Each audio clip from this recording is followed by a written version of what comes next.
Сөгүнгөн эркектер көп жашайт аялдарга караганда. Себеби 4 эсе аялдардан көбүрөөк кайгырган учурда, сыгылган учурда алар ошол сөгүнүү менен чыгара берет экен.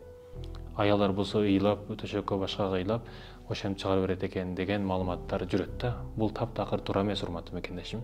Ал кыйкырыш, сөгүнүш маанисинде чыга турган болсо, ошол нерсени сөгүнүш сөзү менен эмес, башка нерсе менен деле чыгарса болот.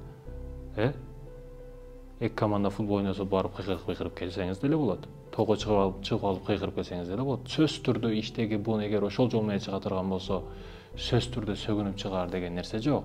Анан көп жашаш маселесинде сиздин сөгүнгөнүңүз сизди көп жашатып койбойт эч качан.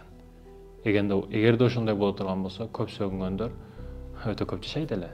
Тескерисинче ошол тили бале болуп өзүнө жете турганына жетип калган.